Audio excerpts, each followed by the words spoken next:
Amigos, estamos comenzando una nueva semana con mirada política.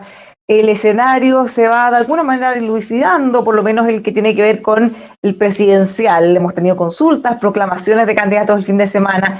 ¿Cómo quedan los escenarios de la oposición, del oficialismo, que más viene? Son algunos de los temas que vamos a comentar. Como siempre, acompañada de Benjamín Blanco, editor general de MOL.com. ¿Cómo estás, Benjamín? Hola, muy bien. Hoy día lunes, parte febrero, con esta lluvia particular para el verano, así que bien, con mucho optimismo. Bueno, y estamos para ello, para entrar en detalles junto a Claudio Alvarado. Él es director ejecutivo de IES. ¿Cómo estás, Claudio? Bienvenido. Hola, ¿qué tal, Bárbara? Benjamín, muy buenas tardes. Encantado de estar acá conversando con ustedes. Benjamín, ¿qué tenemos? Bueno, justamente la primera pregunta se vincula al tema de febrero, porque febrero en general, históricamente, es un mes en que la política entra en receso, deja de trabajar el Congreso, aparecen los subrogantes, los ministros subrogantes, el presidente se toma algunos días de vacaciones, pero considerando que tenemos el 11 de abril a la vuelta de la esquina, la mega elección de ese día, seguramente este verano va a ser particular y no se va a detener del todo. Y justamente enero concluye con la proclamación o la elección después de una consulta de dos nombres más para este abanico presidencial. Y lo que quería preguntarte, Claudio, justamente que a diferencia de otros años, todos los partidos han dispuesto o han peleado la posibilidad de tener una carta presidencial, aun cuando no marcan la encuesta. ¿Cuánto de esto está influido en la necesidad de tener un nombre fuerte pensando el 11 de abril? Un nombre fuerte para que los candidatos a lo mejor se saquen la foto, un nombre fuerte para poder aunar algunos criterios o discursos de los partidos de cara a esta mega elección de convencionales, gobernadores, concejales y alcaldes. Sin lugar a dudas, la coyuntura de la elección de los convencionales constituyentes que está fechada para abril, como tú bien dices, influye mucho en el panorama actual, ¿cierto? Tanto en que vamos a estar en presencia de un febrero atípico, mucho más cargado políticamente que lo habitual, como también respecto a la agenda presidencial de los partidos. Pero da la impresión de que no es solo la coyuntura constituyente, también yo agregaría como otro factor decisivo en lo que estamos observando los distintos partidos, el hecho de que la contienda presidencial está particularmente abierta. Si uno piensa lo que han sido los últimos ciclos electorales, las últimas elecciones de los presidentes de la República en Chile, la verdad es que a esta altura nosotros habitualmente sabíamos quién era el candidato mejor posicionado, quién iba a ser probablemente el próximo presidente, quién iba a ocupar la moneda, y hoy día eso está muy abierto. Es verdad que Joaquín Lavín desde hace un buen tiempo es el candidato mejor posicionado, pero si uno se fija, lo que él marca en la encuesta, la verdad es que proporcionalmente es mucho menos que lo que en su minuto fue Sebastián Piñera o Michelle Bachelet. Entonces, esa realidad, el hecho de que el escenario esté tan abierto y por tanto de que esté mucho en juego aún, también abre el apetito de los partidos, como se dice coloquialmente, y me parece que ahí entonces hay otro factor clave para entender por qué tenemos a los distintos conglomerados, a las distintas tiendas políticas, intentando encontrar su candidato y que vaya a competir en las respectivas primarias de una u otra coalición. Ahora, eso es cierto y queda de manifiesto bastante en la centroizquierda, donde no hay ninguno que marque tanto, dejando la excepción de Jadwe y Giles, que se pueden considerar más a la izquierda. Pero por lo mismo brotan candidaturas en la centroizquierda, ahora se están definiendo y cada partido tiene una. Pero en la derecha, particularmente, con un Lavín que está mejor posicionado incluso que el resto de los candidatos, pero aún así no marca, como tú bien dices, lo que suelen marcar los candidatos mejor posicionados a esta altura en otras elecciones. Cabe preguntarse si existen 5 derechas en Chile con 5 visiones distintas. O sea, me refiero, Chile Vamos resiste esta idea de tener 5 visiones, porque muchos dicen que esto enriquece el debate, que se corre el cerco hacia el centro, etcétera. Pero, ¿de verdad hay tanta diferencia en estos 5 nombres que existen? Probablemente no, probablemente uno podría pensar en distintos clivajes a partir de los cuales la división sería en menos alternativas, en menos opciones.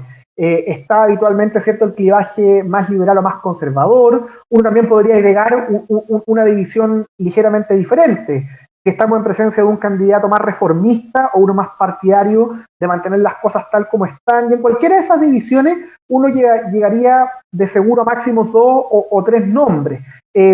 Ahora bien, mi impresión es que a medida que avancen los meses, no es imposible descartar de que esto termine ordenándose básicamente por un candidato por cada partido. O sea, es razonable que Evópoli tenga su candidato, que Renovación Nacional tenga su candidato, y en cambio en la UDI tenemos una peculiaridad.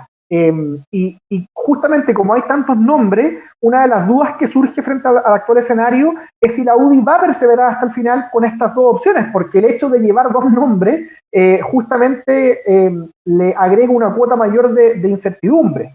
Entonces yo creo que ahí hay una rareza, digamos, ahí hay una singularidad que no sería lo habitual en otras circunstancias, que tiene que ver probablemente con el hecho de que estos 2 nombres que está presentando la UDI son 2 dirigentes históricos y probablemente no saben muy bien qué hacer, digamos. Por mientras sirve la idea de decir que llegan ambos hasta las primarias, pero no es seguro que así vaya a ser. Y después agrega el caso de Sebastián Sichel, que es independiente, que marca relativamente en la encuesta y por eso probablemente sigue apareciendo como opción, pero desde el punto de vista de las ideas que él promueve, la verdad es que no es una candidatura demasiado diferente a la de Ignacio Briones.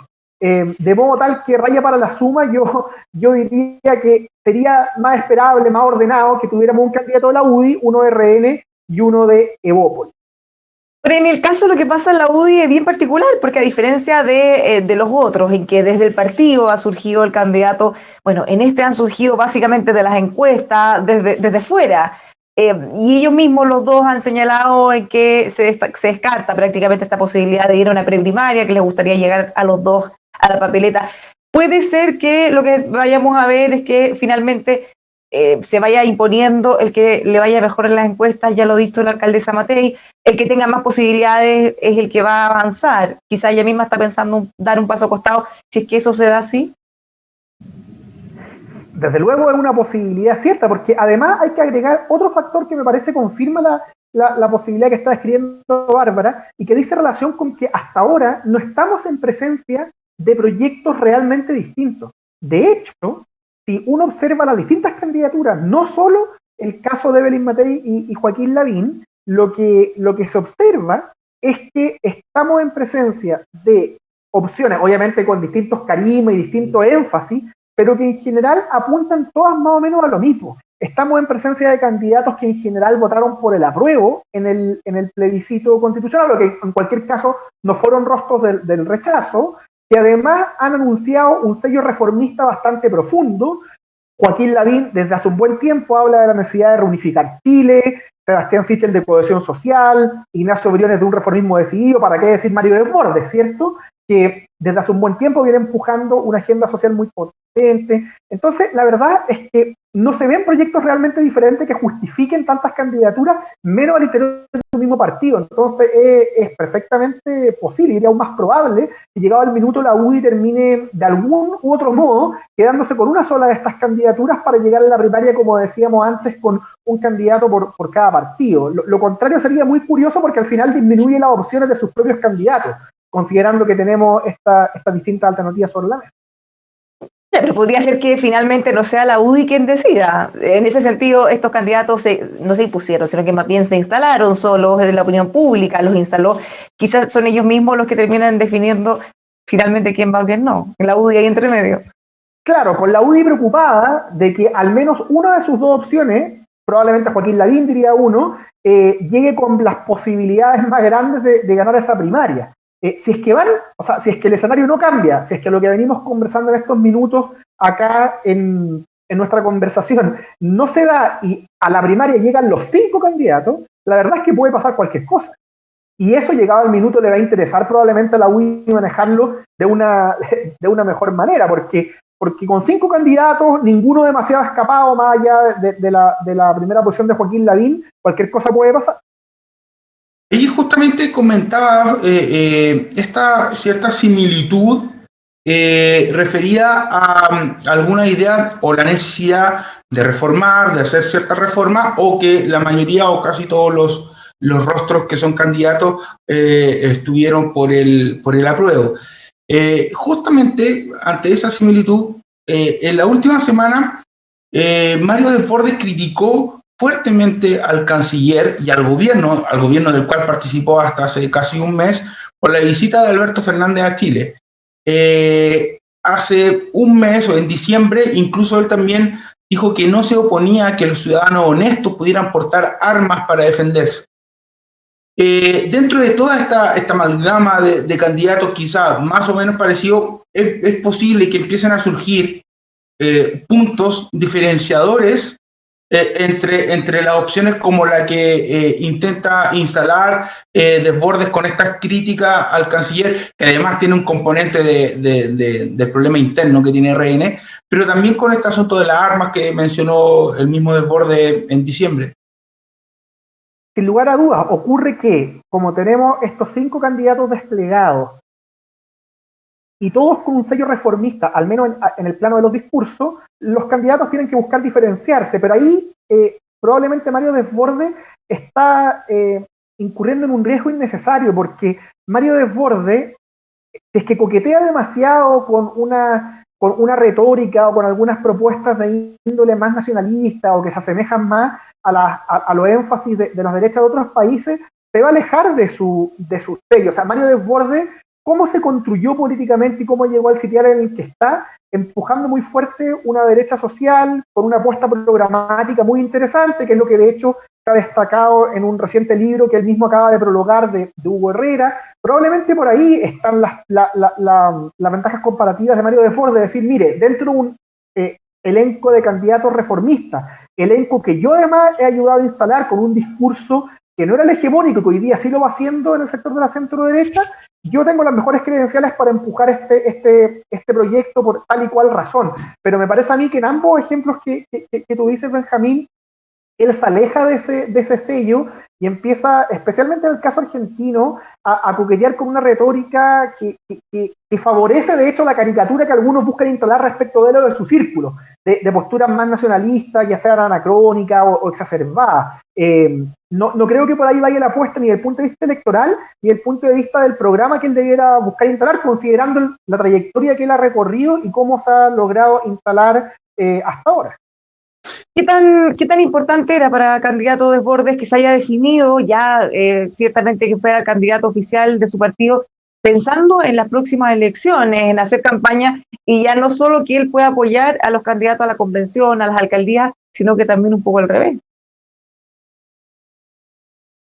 Da la impresión de que era fundamental por 2 motivos. Primero, porque como él no marca demasiado en las encuestas, al menos hasta ahora, las encuestas sabemos que se han equivocado mucho, ¿cierto? Pero como hasta ahora no marca demasiado en las encuestas, él necesitaba un pilar a partir del cual proyectar su candidatura, y él, siendo el candidato oficial de RN y además habiendo ganado con una mayoría abrumadora, él puede decir en propiedad que es el candidato del principal partido del país, considerando distintos factores, ¿cierto? Ya sea a nivel de bancadas parlamentarias, de elecciones en los últimos periodos, ya sean municipales, en fin, él puede decir: yo soy el candidato oficial de RN, que es un partido importante y, según algunos criterios, el más importante hoy día. Entonces eso es lo primero, ese es un factor clave. Y lo segundo, relacionado con lo anterior, es que le da una plataforma, además de campaña, muy relevante desde el punto de vista estrictamente electoral, no solo una retórica, sino que empezar a hacer campaña con los candidatos a convencionales, con los candidatos a alcalde, y sin, al menos desde el punto de vista de Renovación Nacional, sin una competencia, digamos. O sea, él se instaló como candidato de RN, pero además en un escenario distinto al que tuvo RN para el proceso electoral anterior, donde estaba Sebastián Piñera con la libertad de elección de Manuel José Sandón. Aquí es Mario Desbordes el candidato de RN, no sus detractores dentro de Renovación Nacional no consiguieron instalar la libertad de elección que buscaba favorecer a Sebastián Sichel. Entonces eso obviamente que para él era fundamental, y ahora sí, lo que su entorno espera seguramente es que empiece a despegar en la encuesta con mayor figuración pública y con la plataforma de ser el candidato oficial del partido. Y volviendo al punto de la diferenciación, otro factor puede ser la agenda valórica, como forma de diferenciar a estos 5 nombres. ¿Cómo choca esta posibilidad de un debate valórico en paralelo también a ciertos debates valóricos que se van a dar en la campaña para la elección de los constituyentes? ¿Beneficiará eso a Chile Vamos en su conjunto o puede perjudicar a algunos candidatos en particular?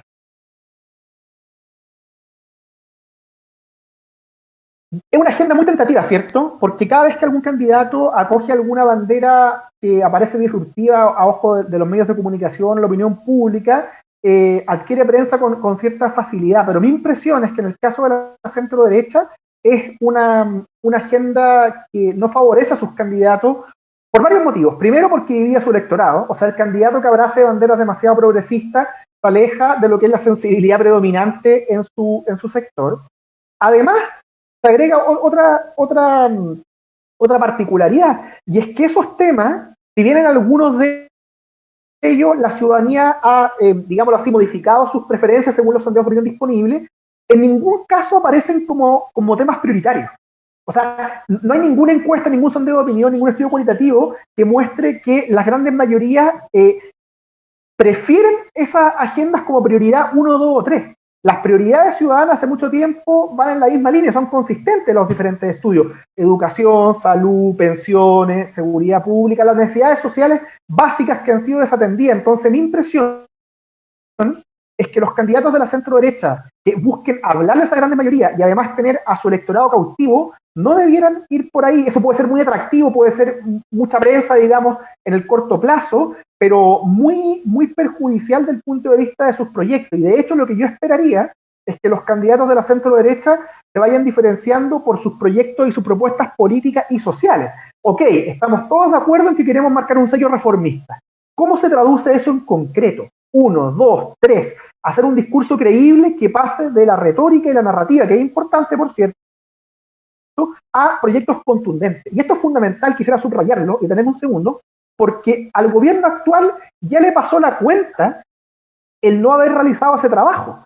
Sebastián Piñera hizo una campaña con un fuerte tinte social, los niños primero, la clase media protegida, y llegado el gobierno nunca logró instalarlo como prioridad. Eso pasó por muchos factores, ¿cierto? Uno podría pensar en lo inmediato, en el estallido social, la pandemia, pero la verdad es que antes de eso hubo 2 años de gobierno. Y en esos 2 años tampoco se instaló como prioridad. Una de las razones que pareciera explicar eso es que no estaba hecho el trabajo programático tal que permitiera asumir el gobierno y, aprovechando esa luna de miel, una vez que uno se instala en la moneda, decir, vamos con todo. Y yo tengo esta propuesta que se traduce y se implementa de este modo. Bueno, los candidatos actuales que hablan de este sello reformista no pueden darse el lujo de cometer el mismo error.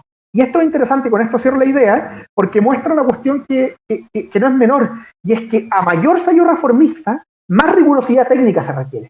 Aquí hay un falso dilema entre los que dicen tenemos que tener una derecha social o una derecha rigurosa en lo técnico. No, es que mientras más social sea el sello, más rigor técnico se requiere, porque es muy difícil implementar estas cosas de modo serio y persistente, digamos, que perduren el tiempo. Por eso es que yo creo que es tan importante que por ahí vayan los énfasis, las prioridades de los candidatos, y no en cambio por otras agendas que pueden ser muy atractivas a nivel mediático, pero que no colaboran a la construcción del proyecto político y social en el mediano y largo plazo.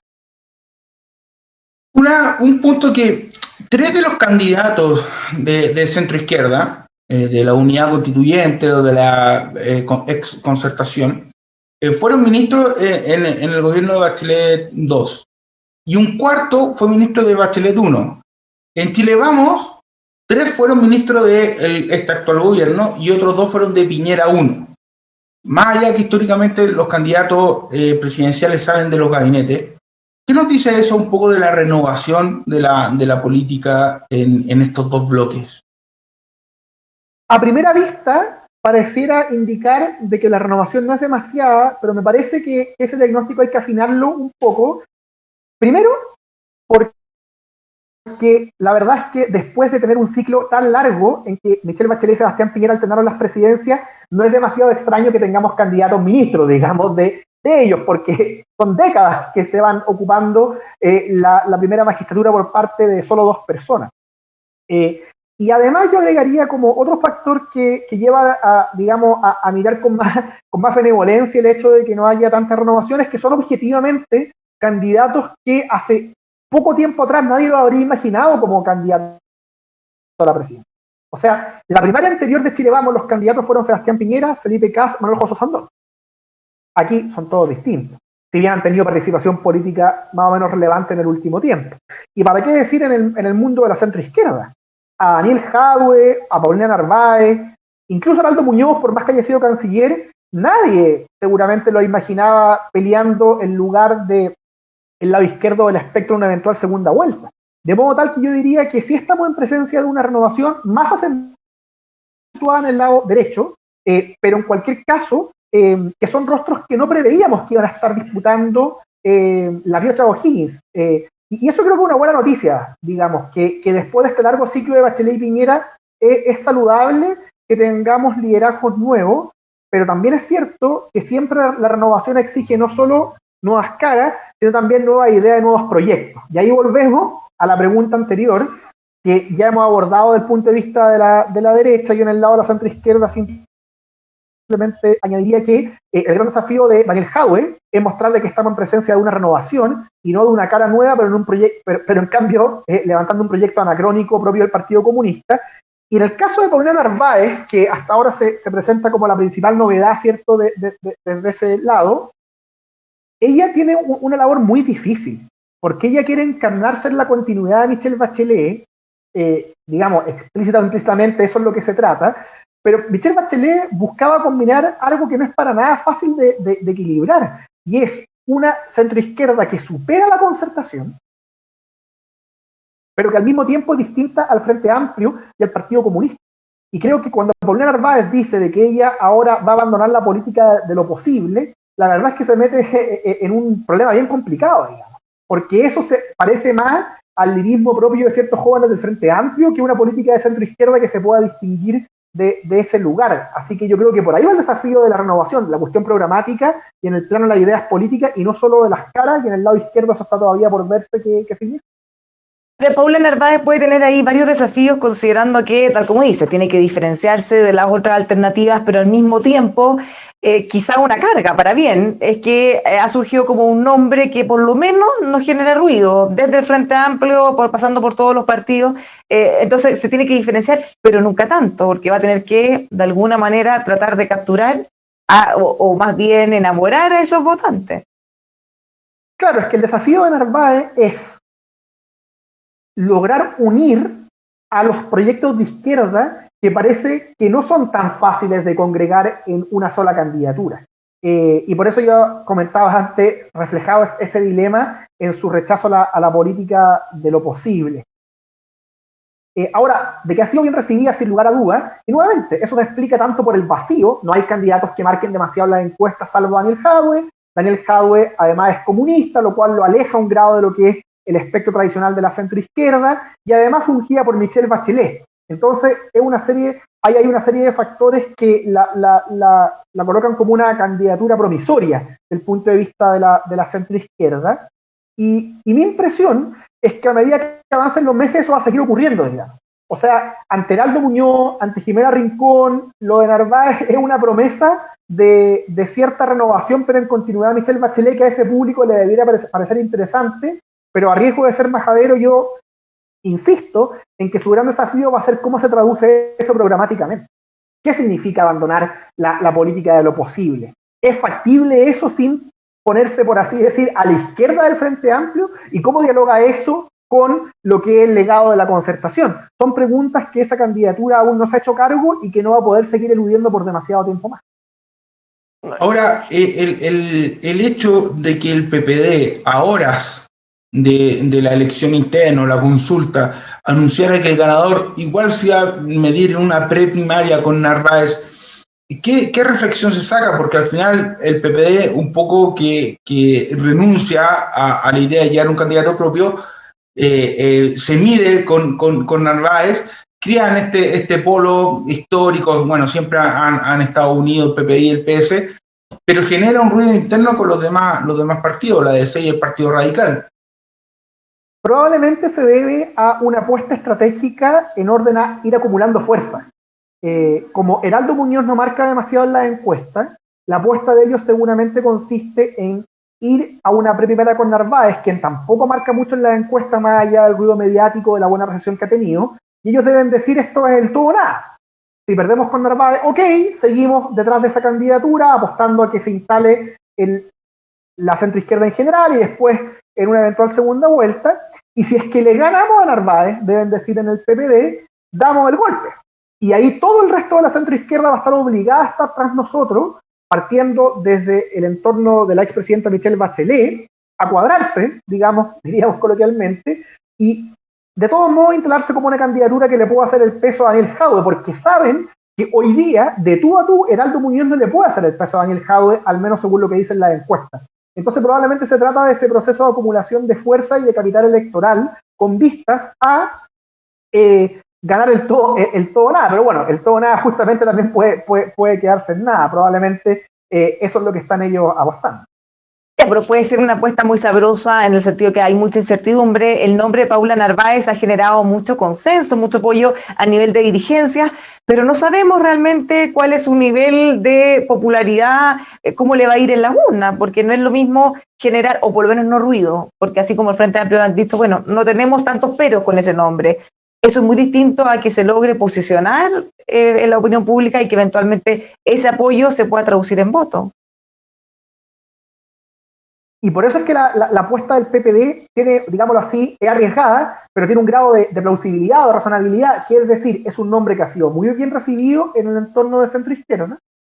Pero la verdad es que nadie sabe muy bien cómo se comportaría el electorado respecto a ella. Y entonces Heraldo Muñoz dice, bueno, Paula Narváez es alguien a la que se le puede ganar, digamos. Por eso es que la apuesta no es del todo descabellada. Ahora, del punto de vista de las élites de izquierda, claramente el nombre de Narváez ha sido muy bien recibido. Y yo creo que eso tiene que ver también con un hecho adicional, y es que dentro de ese mundo hay una percepción, a mi juicio, algo aventurada, algo temeraria, a que todo lo que ha ocurrido desde octubre de 2019 ha confirmado los diagnósticos de Michelle Bachelet. Entonces, si a la popularidad de Michelle Bachelet en ese mundo le sumamos que su diagnóstico se había confirmado, bueno, qué mejor que tener a alguien que sea algo así como su sucesora. Pero eso es arriesgado y es temerario porque así como la derecha se olvidó de la primera vuelta y se quedó solo con el triunfo de Sebastián Piñera frente a Alejandro Guillé, como si aquí Chile se hubiera de un momento a otro transformado en un país de centro derecha, bueno, la izquierda tampoco se puede olvidar de que Michelle Bachelet tuvo serios problemas a la hora de implementar su reforma, de que la ciudadanía le fue muy esquiva y de que después, llegado el minuto, el candidato de ese sector político perdió abrumadoramente con Sebastián Piñera. Entonces yo creo que ellos están cometiendo el error inverso, digamos. Aquí la verdad es que Chile se ha convertido en un país muy difícil de leer y probablemente nada lo refleja mejor políticamente hoy día que lo que fue esa primera vuelta en la cual Sebastián Piñera no ganó con el porcentaje que esperaba, pero en el cual también lo cierto es que los distintos mundos de izquierda quedaron muy lejos de recoger la adhesión ciudadana. De modo tal de que lo que hay tras Paula Narváez es una suma de factores, pero que tiene ese riesgo latente de estar apresurando el diagnóstico y de volver a cometer el error de renunciar a leer este país tan esquivo y tan difícil que se ha vuelto especialmente después de octubre del 2019. Justamente Michelle Bachelet gobernó 2 veces y le entregó 2 veces el gobierno a la derecha. Ahora apuesta por Paula Narváez y si esa apuesta falla, ella estaría jugando o poniendo en riesgo su capital político o su capital histórico si esa apuesta falla, por más que es muy cierto lo que señala de esta idea que se ha instalado en algún sector de la centroizquierda, de que los diagnósticos que ella hizo en su momento eran los acertados, más no pudo aplicarlo por varias razones.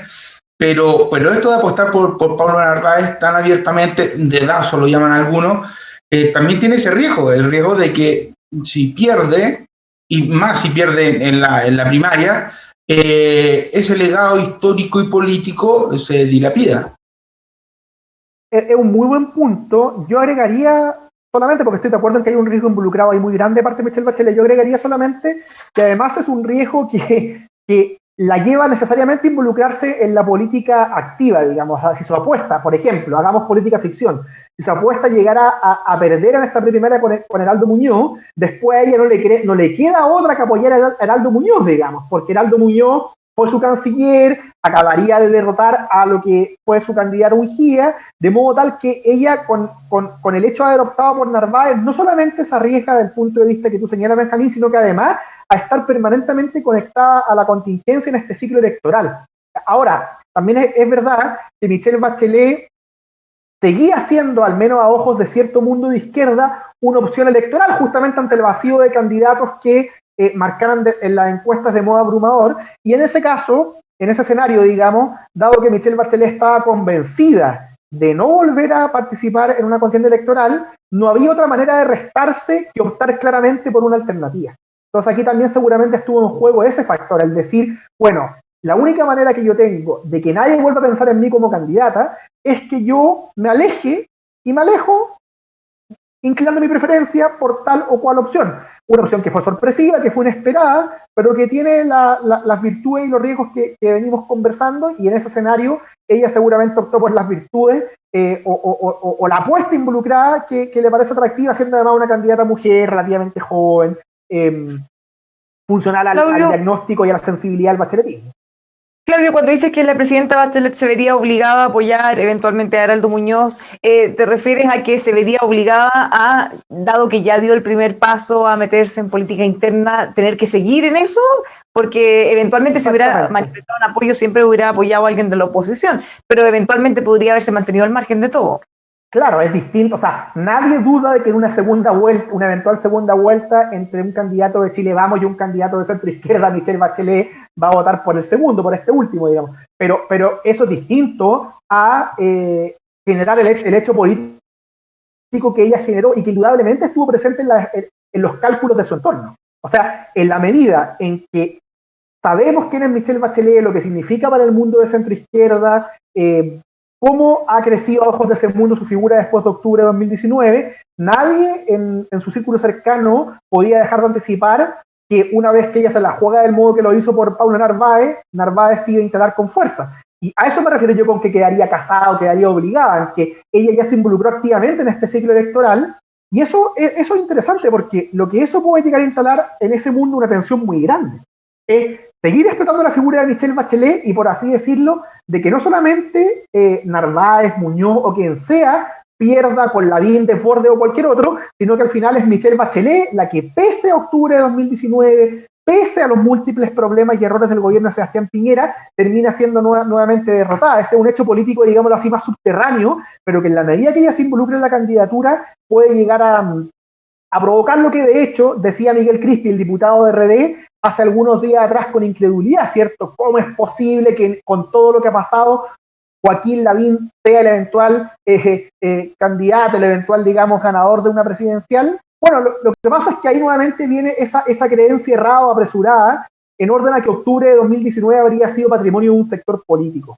Y eso, en la medida en que no se toma algo de distancia y no se advierta que es un movimiento mucho más complejo y sin dueño, probablemente le va a seguir generando dolores de cabeza a esa centroizquierda que quiso apropiarse de la revuelta, pero se trataba de una revuelta sin vocero, sin orgánica, sin petitorio, y que si bien afectó mucho más al oficialismo, bueno, el mejor ejemplo de que era un movimiento sin dueño es lo que estamos viendo ahora, es justamente lo que estamos analizando. Una convención constitucional en que la derecha proyecta algo así como el 40% de los constituyentes, un escenario presidencial que muestra a la derecha bastante bien posicionada. Bueno, esa es la realidad del país, un país difícil de leer, un país sin dueño político.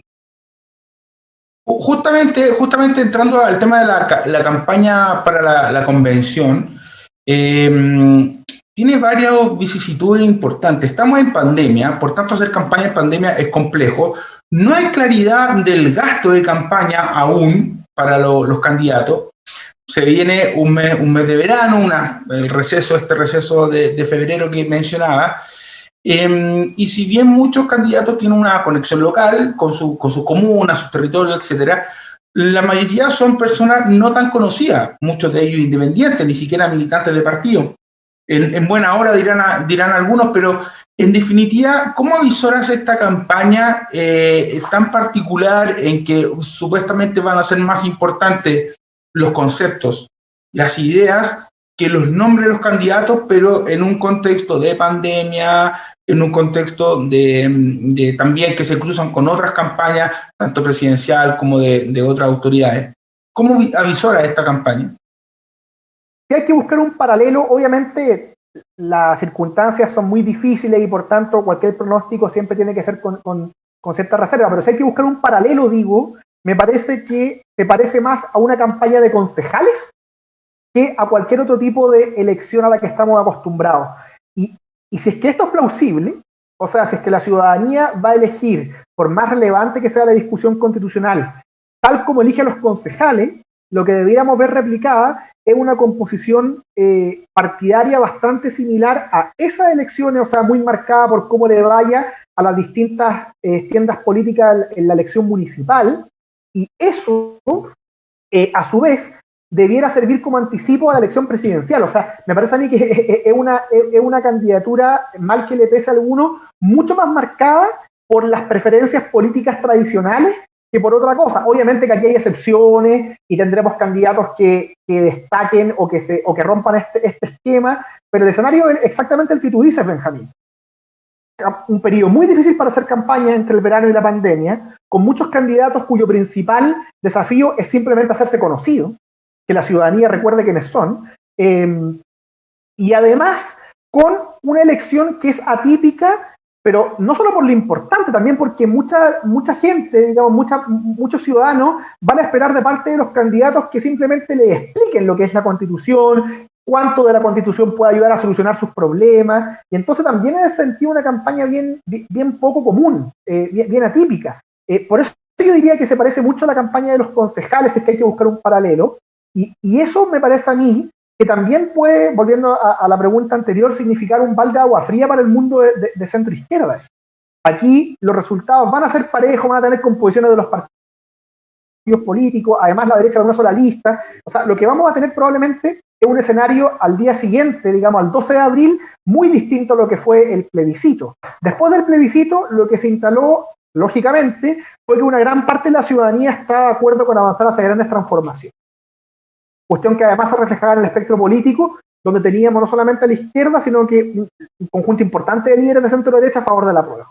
En cambio, lo que vamos a tener acá el día siguiente es que ese afán, ese anhelo de transformaciones no ha terminado, obviamente es lo lógico, no puede ser de otro modo, no ha terminado con las divisiones políticas de siempre. Y vamos a tener entonces candidatos de centro-derecha con buena, digamos, participación en la convención, una izquierda fragmentada, es la realidad del país que se va a reflejar en la convención, y eso obviamente que le pone un desafío adicional al trabajo del órgano constituyente, que es un trabajo que requiere muchos acuerdos y un espíritu de diálogo muy distinto a lo que esa división podría a priori significar. Ahora, si puedo agregar algo más, me parece a mí que hay, dentro de este escenario enradecido que estamos comentando de la elección de los convencionales, un hecho político subterráneo nuevamente, pero que se va a empezar a reflejar con mayor fuerza a medida que pasen los meses y sobre todo una vez que trabaje la convención, y es que sí, ahí en la elección de convencionales se está tejiendo, digámoslo así, un efecto no deseado, consistente en una renovación política interesante.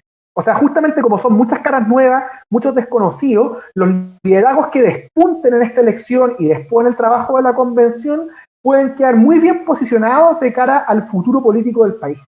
Y ahí hay hartas cosas interesantes, tanto en la centroizquierda, pero sobre todo hoy día en la centro-derecha, hay muchos jóvenes, sub 35, sub 40, algunos vienen de la academia, otros de los centros de estudio, el trabajo social, que no estaban figurando en la primera línea política y que ahora van a estar designados con voto de los ciudadanos para trabajar en la convención. Entonces, digámoslo así, la convención surge para redactar la constitución, pero de paso va a colaborar, sin haberlo buscado necesariamente así, a la renovación política de los cuadros dirigenciales. Y eso es un fenómeno interesante, justamente porque parte del descontento de la ciudadanía tiene que ver con los mismos de siempre, la falta de renovación política y otros problemas u otras características de nuestro sistema político, frente a la cual la convención o la elección de los convencionales va a estar colaborando de modo, digámoslo así, indirecto. De hecho, hay un punto. Puede que incluso no solo con los convencionales que resulten electos, muchos que a lo mejor saquen un porcentaje de votos importante, pero por varios motivos no terminen llegando a la convención, se transforman también en figuras de cierto peso o relevancia política. Como para ir cerrando, un tema justamente que se critica y se está instalando es que este enero, tan cargado al presidencialismo, ha opacado el debate de esta campaña para la constituyente, el debate constitucional. ¿Tú lo crees así? ¿Crees que debería ahora que se acabó, que se dio vuelta un poco la página referida a las definiciones presidenciales de los partidos, surgir este debate más constitucional y ya centrarnos en esa gran elección, la más importante de los últimos años? Ciertamente, a medida que avancen los meses, es probable que estemos discutiendo cada vez más de temas constitucionales. Pero yo me atrevería a afirmar que el cuadro que estamos viendo ahora, es decir, un cuadro en virtud del cual estamos discutiendo en paralelo sobre las presidenciales y sobre la Constitución, va a ser permanente durante el año y es razonable que así sea. Porque la Constitución es muy importante, pero a la Constitución le podemos pedir pocas cosas. En la Constitución no van a estar en juego las grandes reformas socioeconómicas que aspira el país. Esa es labor justamente de los candidatos presidenciales y sus proyectos para Chile. De modo tal de que yo diría que incluso es sano que vayamos instalando, mire, las reglas fundamentales del juego, el sistema político, eventuales cambios del sistema electoral, eso lo vamos a discutir en la Constitución hacia el futuro. Pero hay necesidades urgentes que el estallido social reveló y que la pandemia solo agudizó, que tenemos que discutir en lo inmediato, y para eso qué mejor que tener un conjunto de elecciones, y en particular la elección presidencial, donde pongamos distintas cartas en juego, distintos proyectos, y bueno, la ciudadanía tendrá que elegir. Y eso creo que es sano, porque como hay una crisis tal de confianza en el sistema político, vamos a tener, es verdad que tiene complicaciones tener elecciones en paralelo, pero algo positivo es que vamos a tener un mandato muy potente de la ciudadanía. Estos son los convencionales que queremos que se pongan de acuerdo en las reglas básicas del juego, y este es el presidente cuyas propuestas queremos avalar. De modo tal que nadie en lo inmediato va a poder decir, resulta que aquí tenemos alguien que no ha sido legitimado, o alguien que la ciudadanía no quiere. No, pues la elección va a estar a la vuelta de la esquina. Y en ese sentido creo que puede ser sano, insisto, recordar que la Constitución no lo es todo, y además que pongamos distintas aristas sobre la mesa, distintos proyectos económicos y sociales, para que veamos hacia dónde el país quiere dirigirse, y en ese plano es que el reformismo que se ha instalado en el mundo de la centro-derecha le pone un desafío muy grande a la centro-izquierda de cómo logra estar ahí a la altura de las circunstancias considerando su fragmentación. Dos cosas al respecto de esto. Una, nos planteaba hace unos instantes Sergio Vittar, la dificultad que va a tener la Convención Constitucional para comenzar con abordar definiciones importantes en medio de la candidatura presidencial. Van a tener muchas presiones, eventualmente tener que definirse sobre algunos temas que pueden ser más populares o no. Todo eso genera presión. Él incluso planteaba la posibilidad de tener que extender el periodo posterior a las elecciones presidenciales, el periodo que tiene la convención para poder hacer su trabajo. Y segundo, respecto a las expectativas que se han generado en cuanto a los independientes, ustedes planteaban que esta elección se puede parecer más quizá a los concejales, el peso de los partidos puede de alguna manera inclinar una balanza, y sobre todo pensando en que por más que una persona sea conocida o independiente, quizá en un tema determinado, a una persona como votante no va a tener la certeza respecto a cómo piensa ese candidato en los otros temas. Por ejemplo, un deportista o una persona que esté ligado a un mundo medioambiental, por decir un ejemplo, claro, uno no va a tener quizá la certeza de cómo debe pensar en otros temas que son muy relevantes, así como más o menos la deberíamos tener con la gente ligada a los partidos.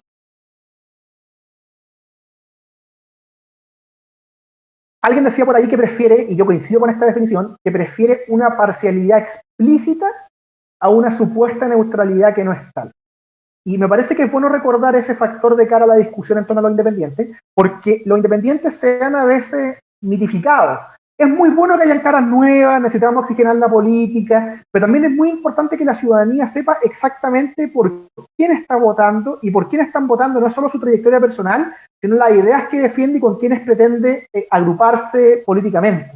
Y de ese punto de vista, que el proceso actual tenga una presencia importante de los partidos políticos, tiene riesgo. Los partidos tienen que estar a la altura, los convencionales tienen que estar a la altura de romper la desconexión y la desconfianza de la ciudadanía, pero también tiene una ventaja muy grande: afiliar, al menos en un marco general de ideas, a los distintos candidatos. Y eso es fundamental para la vida democrática. O sea, no es casual que existan política, partidos, parlamentos, congresos. O sea, hay una necesidad de mediar entre las demandas ciudadanas, que son múltiples, y los problemas y las soluciones del país. Y en esa mediación los partidos cumplen un rol fundamental, de modo tal que, estando de acuerdo con que hay muchos riesgos involucrados, considerando el clima de desconfianza, yo también le veo un aspecto muy positivo, muy sano a la presencia de los partidos, que dice relación justamente con la transparencia tan en boga hoy día, la transparencia a nivel de ideas y de principios fundamentales que va a promover cada candidato. Creo que eso, de hecho, puede ser un primer paso para la reconstitución y, digamos, rehabilitar la confianza en el sistema político. Aquí esto no lo vamos a hacer sin los partidos. Necesitamos mejores partidos, necesitamos erradicar malas prácticas, pero necesitamos instituciones que medien entre la ciudadanía y las soluciones que se van adoptando. Y en ese sentido, yo insisto, es mejor una parcialidad explícita y razonada que se defienda a una supuesta neutralidad que en el fondo es ficticia y que no está. Benjamín. No, perfecto. Mira, la última pregunta se vincula un poco a... Hemos hablado de elección presidencial constituyente, pero también hablemos un poco del gobierno actual. El gobierno actual tiene una meta bastante ambiciosa, de que es vacunar a 100.000 personas diarias hasta junio, tratar de llegar a los 15 millones. De lograrlo, ¿tú crees que cambiaría la percepción o el legado que va a dejar esta administración? A ver, es una pregunta difícil, porque este es un gobierno que ha tenido múltiples problemas, muchas vicisitudes, algunas por errores propios o por omisiones importantes de parte de la moneda, del piñerismo, pero también porque objetivamente le ha tocado muy duro, ¿cierto? Estallido social, una oposición que a rato ha coqueteado derechamente con propuestas antidemocráticas, la pandemia. Entonces yo diría que en ese cuadro, efectivamente, concluir bien el trabajo en materia de la pandemia, y en particular el proceso de vacunación, nos va a ayudar a todos a recordar con un mejor sabor de boca al gobierno de Sebastián Piñera. Pero la condición para que eso ocurra, además de las obvias dificultades y enorme esfuerzo que hay que hacer en materia de gestión, que es una cuestión titánica, o sea, Chile está iniciando un proceso de vacunación masiva en paralelo a los países desarrollados. Tenemos que tomar conciencia de que en ese plano el gobierno lo ha hecho muy bien, al menos hasta ahora. Pero decía que la condición para que esto concluya así es que a la moneda, digámoslo así, no se le abre el apetito más allá de lo razonable. O sea, esto hay que manejarlo con sobriedad, con humildad, con cuidado, más parecido al estilo del ministro París que a otras prácticas que a veces han aflorado en este gobierno. No hay que cantar victoria antes de tiempo, y digámoslo así, que todo esto que estoy diciendo, que es bien obvio, tiene la dificultad que no calza muy bien con el impulso, o lo que pareciera ser el impulso espontáneo del presidente. Entonces, por ejemplo, otro día en la prensa se hablaba de que en el Consejo de Gabinete mencionó 7 prioridades. Yo diría, un gobierno nunca puede tener 7 prioridades, menos en el contexto actual y menos en el caso de Sebastián Piñera. O sea, entonces, ojalá que haya conciencia de que en verdad, en la medida de que se termine bien el proceso de vacunación, se empuje la reactivación económica y el país siga en una mínima normalidad, bueno, obviamente que el legado va a ser mejor, pero es un legado que va a ser precario, que va a estar marcado por el estallido de octubre, que va a estar marcado por la pandemia, y que por tanto jamás va a ser lo que se habría esperado que fuera en un inicio, y creo que es mejor asumirlo una buena vez que seguir buscando horizontes que ya son imposibles, digamos. O sea, el desafío de la centro-derecha, el proyecto de reformismo, va de la mano a la próxima presidencia. El gobierno tiene que terminar bien su tarea, que no es poco, que tiene desafíos titánicos, y ojalá que en materia de vacunación se hagan las cosas tan bien como se han venido haciendo hasta ahora, y no se aspire, insisto, a más allá de lo razonable. O sea, a veces poco es mejor que mucho, que mucho abarca poco aprieta, y especialmente en las circunstancias del gobierno actual.